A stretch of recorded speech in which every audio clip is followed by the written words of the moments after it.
soy fiel en lo poco, Él me confiará más. Si soy fiel en lo poco, mis pasos guiará.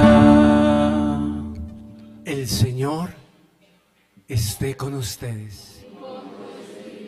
Les anuncio el Santo Evangelio, la pasión de nuestro Señor Jesucristo, según San Marcos.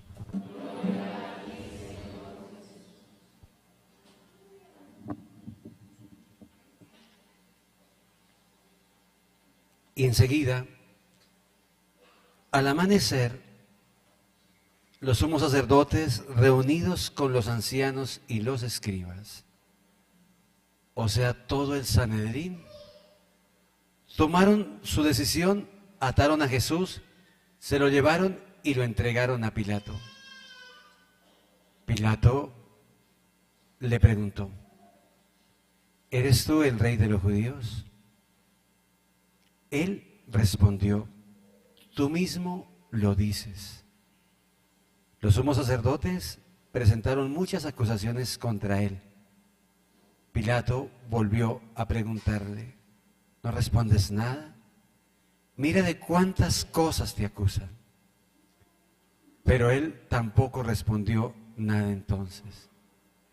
De modo que Pilato estaba extrañado.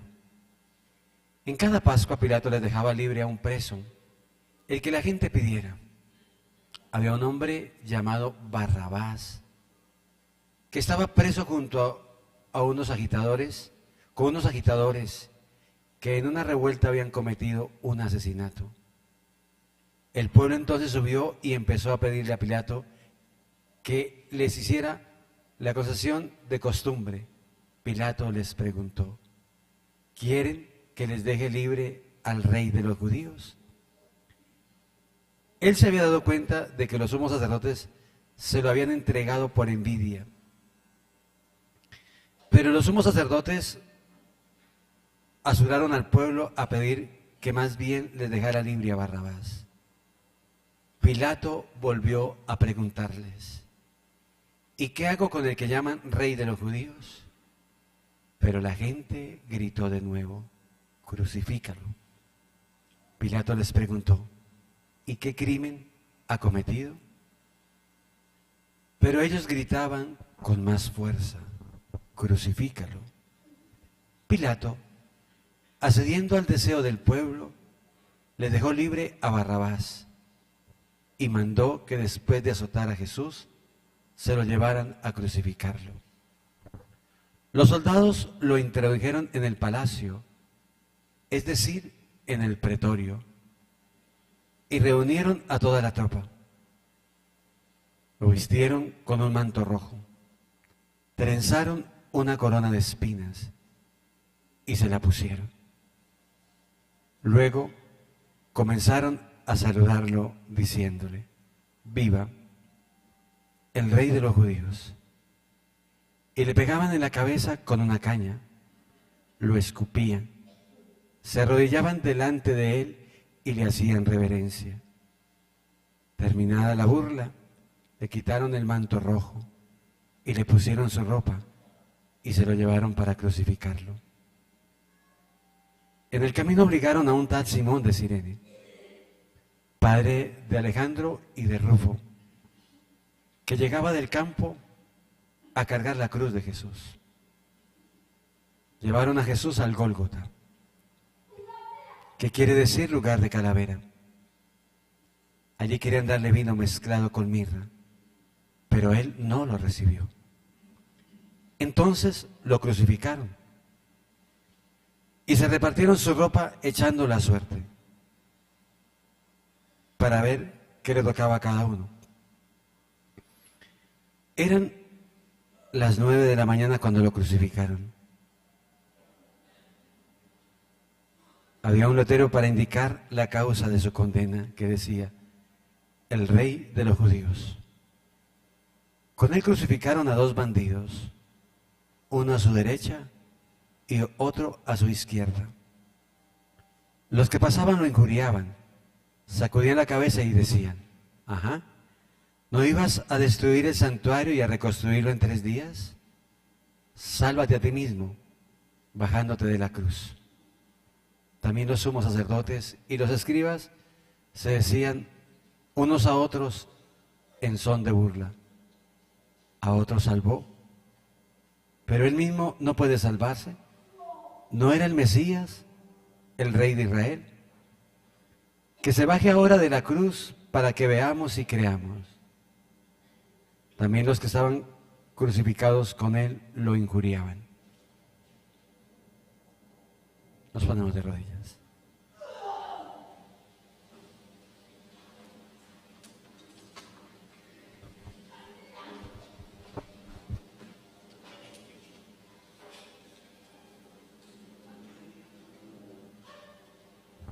Al mediodía se oscureció toda la tierra hasta las 3 de la tarde.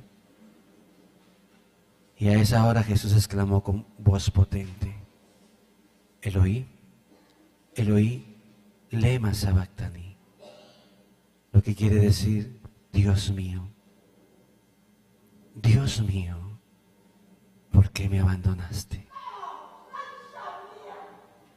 Algunos de los que se encontraban allí al oírlo dijeron: Este está llamando a Elías. Uno corrió a empapar una esponja en vino ácido y poniéndola en la punta de una caña, quería darle de beber diciendo: esperemos a ver si viene Elías a bajarlo. Pero Jesús, dando un grito, expiró.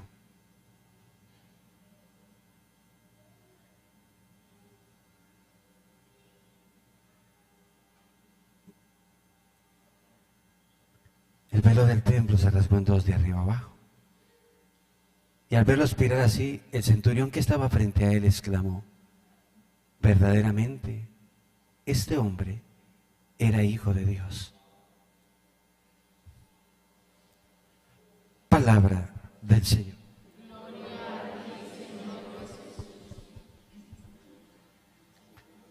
¿Se pueden sentar?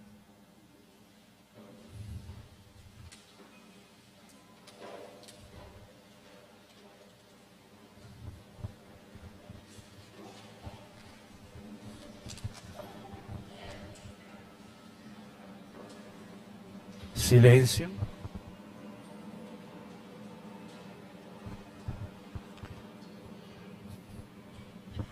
Mírame, hijos.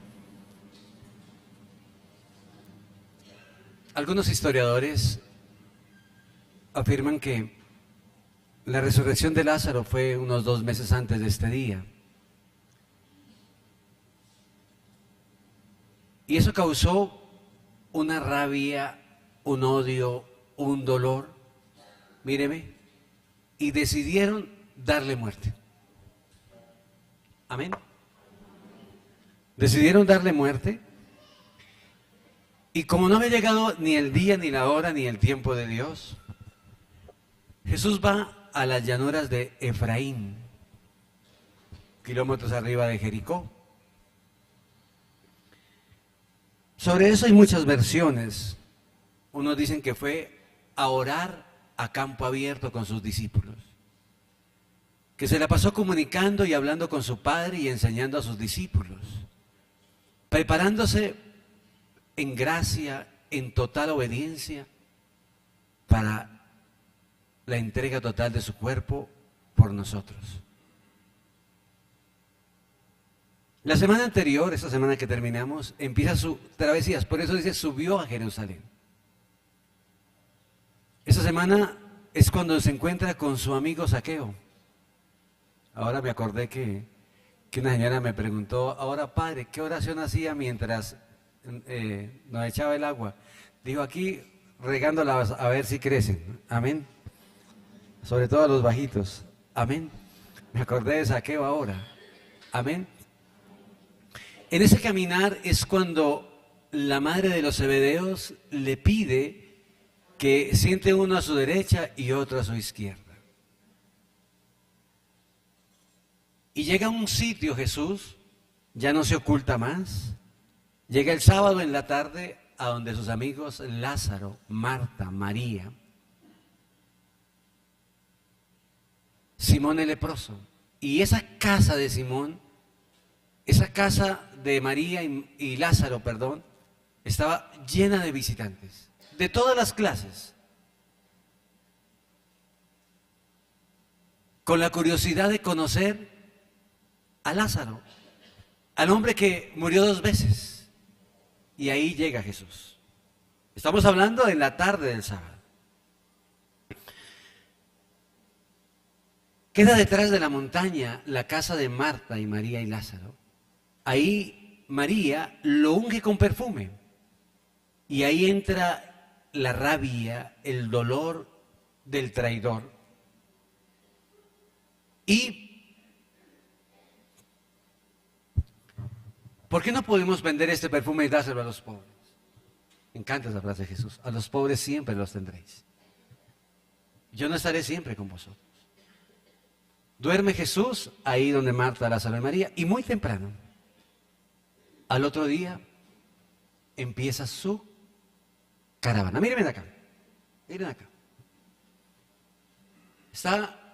Aquí está la montaña, a este lado está Jerusalén, y empieza a caminar. Como nunca, Jesús siempre iba huyendo de la caravana, del protagonismo, y empieza a subir. Y en un sitio ya muy cercano encuentra Bethfagé, ciudad de higos verdes, un pequeño caserío según el Talmud. Para nosotros sería un corregimiento.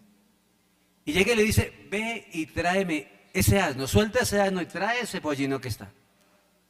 Para la cultura religiosa del pueblo de Israel era muy importante que montar en un asno, pero antes de eso va y si le preguntan, dile que mandó el maestro. Significa que el maestro tiene dominio total sobre nosotros, sobre nuestra conciencia, sobre nuestra vida. Y él es el rey que gobierna la tierra. Dile que el Señor mandó. Ya llega el pollino. Y según la cultura religiosa, como es príncipe de paz, es príncipe de amor, debía montar en un asno que no hubiese montado nadie, que no estuviera contaminado, que no estuviera con resabios, para que la fuerza de la unción religiosa, espiritual, fuera más pura y más trascendente. Amén. Hay muchas versiones que entró por humildad, pero la versión mía, y si me equivoco, pues para mí es la versión de la obediencia, la versión de la promesa. Porque este día, mírame acá, exulta, está en Zacarías 9:9, exulta sin freno Sión, grita de alegría Jerusalén, que viene a ti tu rey, justo, victorioso, humilde y montado en un asno. Amén. Mire lo que da la palabra, ¿no? Viene a ti, entra en Jerusalén, viene su rey, justo, un Dios justo, victorioso, humilde, montado en un asna, en una cría de asna. Amén. Esa es la profecía.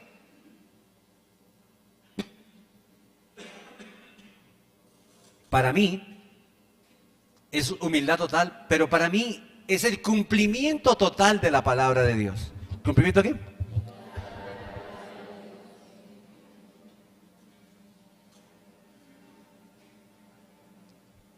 Por eso llega a dormir donde sus amigos, porque de ahí era muy poquito el tiempo de caminar. Amén. Cuando se aproximaba a Jerusalén y al llegar a Bethfagé, en el monte de los olivos, envió a 2 de sus discípulos con este encargo: id al pueblo que tenéis al frente, y enseguida encontraréis una asna atada y un pollino. Con ella, desatarlo y traérmelos. Y si alguien os pregunta algo, decid, el Señor los necesita, pero enseguida los devolverá. ¿Enseguida qué? Esto sucedió para que se cumpliera lo dicho por el profeta Zacarías. Amén. Fueron los discípulos e hicieron como Jesús les había encargado, trajeron el asna y el pollino. Luego pusieron sobre ellos sus mantos y él se sentó encima. Amén. La gente muy numerosa extendía sus mantos por el camino. Otros cortaban ramas de árboles y los extendían por el camino. Y la gente que iba delante y detrás de él gritaba. Amén.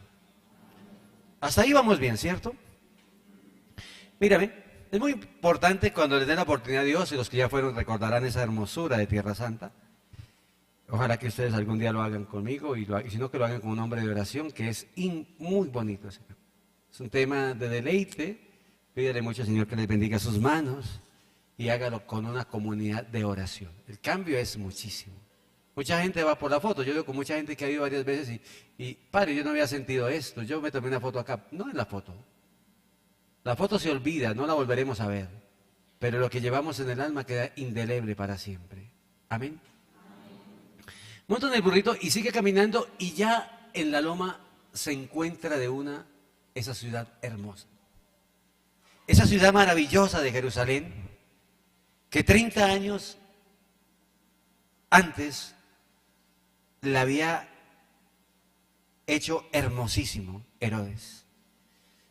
En eso de la mañana empezaba a caer el sol sobre ella, y era hermosa, sus colores brillantes, su color oro, la Torre Antonia, la ciudad de Herodes, esa Jerusalén hermosísima, hermosísima. Y él se encuentra con ella, ¿no? Y ahí viene el llanto sobre la ciudad, que está en el capítulo 19, versículo 41 del Evangelio según San Lucas. Y al acercarse ve la ciudad. Lloró por ella, diciendo: si también tú conocieras en este día el mensaje de la paz, pero ahora ha quedado oculta a tus ojos, porque vendrán días sobre ti en que tus enemigos te rodearán y te empalizarán, te cercarán y te apretarán por todas partes, te estrellarán contra el suelo, y a ti y a tus hijos que estén dentro de ti, y no dejarán piedra sobre piedra, porque no han conocido el tiempo de tu visita. Amén. Entonces, subiendo a ese lugar, llora sobre la ciudad. Y llora de manera especial sobre esa ciudad porque no reconocieron el día del Señor. Le duele a Jesús que vieron al Rey de Reyes, que vieron cumplida la palabra, que vino el Dios a visitarlos. Cerraron su corazón. Y empieza a recordar momentos muy hermosos de la Biblia, momentos maravillosos de la Biblia. Empieza a recordar, ante los ojos de Jesús desfilaron unos cientos y cientos de imágenes. Vio a David 1000 años atrás construyendo esta entonces humilde ciudad. Contempló la jubilosa llegada del arca en la explanada que brillaba bajo los ojos. Ante sus ojos aparecieron el fabuloso templo que allí mismo construyó Salomón. En sus oídos resonaron tantas palabras de los profetas. Esta era la ciudad escogida por Yahvé, su Padre, que está en Reyes 2, 11, 1, 11, 3. Esta era la urbe diseñada en los cielos, ciudad santa, lugar de salvación. Ese es el trono de Dios. Esta es la ciudad. Esta ciudad era la alegría misma de Dios, el trono de Dios. Esta ciudad era la alegría misma de mi Señor. Jerusalén será mi júbilo y mi pueblo mi gozo. Pero ve también el pecado. Siempre me ha impactado esta lectura, ¿no? Al acercarse y ver la ciudad, lloró por ella. ¿Qué pensará Jesús de nosotros con tantas maravillas, gracias que nos ha regalado, y nunca le hemos entregado la vida ni el corazón ni hemos dado un cambio? ¿Cuántas y de muchas formas Dios se comunicó con ustedes, los ha abrazado, los ha levantado, y nunca hemos hecho un cambio de vida? Nunca lo hemos reconocido como el Señor, como el Salvador, como el Dios de todo. Yo creo que Jesús, mirando y contemplándonos a nosotros, diría cosas maravillosas. Esta no es la imagen de Dios. Estos no son mis hijos los amados. Estos no escucharon la voz de los profetas. Estos no tienen una palabra. Me encanta la ciudad escogida por Dios, la ciudad santa. Pero también le llega las palabras de pecado. ¿Cuántas son las calles de Jerusalén? Tantos fueron los altares alzados para ofrecer incienso a los Baales. ¿Qué ha hecho con su cuerpo, hijo? ¿Por qué lo dedicó a la droga, a la pornografía? ¿Por qué lo dedicó a la vida de desgracia? ¿Por qué lo destruyó? ¿Por qué hizo de su cuerpo un altar maldito si su cuerpo es la hermosura más grande de Dios? Si es imagen del Señor. Y recuerda que esas calles pequeñas, en lugar de adorar a su rey y su creador, adoraron a otros dioses. Por eso la ciudad que era el gozo de Dios se ha convertido en el gozo de sus enemigos. En un montón de ruinas, cubiles de chacales. Oyen las terribles palabras de Yahvé. Rechazaré a Jerusalén, a esta ciudad que yo había elegido, y esta casa de la cual dije, aquí estará mi nombre. Su vida y mi vida, su casa y mi casa, el santuario será el lugar donde Dios vive. Ve a esta ciudad asesina que mata a los profetas y asesina a los que les enviaron. A sus ojos recorren las calles por las que dentro de muy pocas horas sembrará su sangre, y sus ojos se llenaron de lágrimas. Pero no lloró por su propio dolor, sino por la tragedia de quienes serán asesinados. Amén. Y Jesús lloró. Jesús llorará también por nosotros, por un pueblo que se dedicó a una idolatría. Y ahí viene la profecía, y en el año 70, Jerusalén fue destruida, derribada y acabada. Amén. Amén. Después de eso empieza el descenso, que es maravilloso. Hágalo ahora que están jóvenes. La última vez fue un grupo de compinche muy bueno.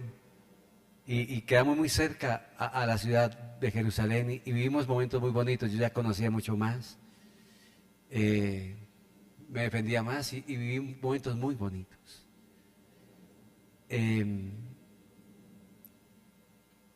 Ese descenso es maravilloso. Yo quise hacerlo a esta hora. Yo quise hacerlo silencioso, ¿sabes? No invité a nadie.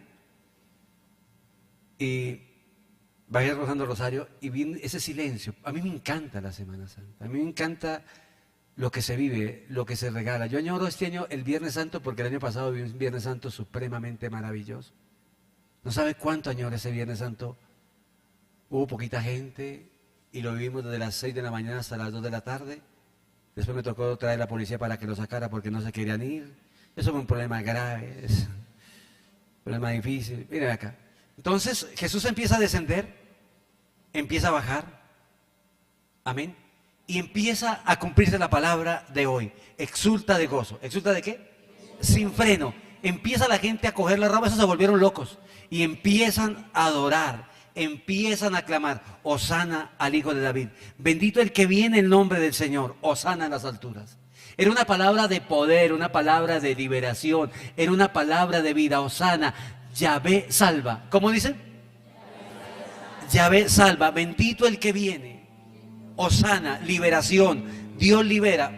Hoy lo toman como un contexto político, pero yo no veo que sea un contexto político, porque el raíz de cada palabra es un contexto poderoso de Yahvé. Hosana, Dios libera, libéranos. Por eso cuando sea atacado del mal, haga Hosana. Repita esa palabra Hosana, Yahvé salva, y empieza el mundo a cantar, empieza el mundo a adorar, empieza el mundo a bajar y entrar a Jerusalén de una manera impresionante. Me encanta cómo lo describe el apóstol San Mateo. Y al entrar en Jerusalén, toda la ciudad se conmovió. ¿Toda qué? Es impresionante, todo mundo. Por eso les decía que por qué hacían mala cara, porque no sienten la alegría propia de Dios. ¿Por qué no sienten el gozo especial del Señor? El mundo lo adoraba, el mundo lo alababa, el mundo cantaba, el mundo pedía ese hermoso momento de la liberación, pero en el gozo, exulta sin freno. ¿Exulta sin qué? Exulta sin freno. Era un pueblo desbocado, era un pueblo que alababa. ¿Quién es este? Se preguntaban. La gente decía, este es el profeta Jesús de Nazaret de Galilea. Eran felices la gente de Galilea, adorando que Él había nacido allá, que estaba allá. Amén. Amén. Entró Jesús en el templo y echó fuera a todos los que vendían. Mi casa es llamada casa de oración, pero vosotros habéis hecho con ella una cueva de bandidos. También en el templo se acercaron algunos ciegos y cojos y los curó. Me encanta eso, Jesús. Jesús andaba con un hospital a la pata donde iba, no desaprovechaba ningún momento para servir, ningún momento para dar la vida, ningún momento para llevar el evangelio. Míreme, ese debe ser el lema nuestro. ¿Dónde va el buey que no va arando? ¿Dónde va el hombre de Dios que no va sirviendo? ¿Dónde va el hombre de Dios que no va sembrando? No espere recoger sin sembrar. Su maestro nos enseñó 1000 formas de hacer el bien, no 1000 formas de hacer el mal. Aún perseguido, aún lleno de gozo, no dejó de hacer lo que le mandó el Padre. Mas los sumos sacerdotes y escribas, al ver los milagros que había hecho, y a los niños que gritaban en el templo, Hosana, el hijo de David, se indignaron y le dijeron, ¿oyes lo que están diciendo estos? Jesús les respondió, ¿no habéis leído nunca que de la boca de los niños de pecho nacerá una alabanza para el Señor? ¿Nacerá qué? Jesús siempre callaba, Jesús siempre huía, pero ese día, como la profecía estaba, que exultaba de gozo, alegría y gozo. Esa alabanza humilló tanto a este pueblo, porque era la perfecta adoración, alabanza para Dios y el silencio profundo de los enemigos. Y me encanta cómo el Señor toma esa palabra, Hosana, de la boca de los niños de pecho. No cayó. Dile a sus discípulos que se callen, tampoco cayó, porque era el día exultante, era el día de gozo, era el día de la manifestación entrante y poderosa de Jesús. Era el día anunciado desde el Antiguo Testamento. ¿Eso celebramos hoy? Ojalá su vida sea un eterno domingo de Ramos, donde alabe al Señor, donde camine con Él, donde tenga palabras de adoración, donde tenga vida feliz. Sería el momento más hermoso, que en la caravana de la vida, que en el diario vivir de la vida, Dios lo alcance, Dios nos llene de alegría, de todo lo que tengamos nos valgamos para alabar al Señor, que no escatimemos nada, que adoremos siempre a Jesús, que nunca nos callemos de decir palabras de poder de Él, que sintamos en el alma la felicidad de Él y nunca callemos que Él está con nosotros. Amén. Ese es el día que celebramos hoy. Hosana, el día del triunfo, el día de la liberación, cuando Dios entra triunfante en su vida, cuando Dios entra triunfante en su familia, cuando Dios entra triunfante en su hogar, cuando Dios entra triunfante en sus hijos, cuando Dios entra triunfante en su economía, ese día, Hosana, bendito el que viene en nombre del Señor. Dios salva, Dios libéranos. Nuestra vida debe ser una eterna felicidad en el alma. Nuestra vida debe ser un eterno gozo en el alma, para siempre en el Señor. Que este domingo de Ramos deje marcas en nuestra vida de felicidad divina. Que este domingo de Ramos deje gozos especiales en nuestra vida para siempre. Y que el amor de Dios nos llene de gozo. Amén. Creo en Dios.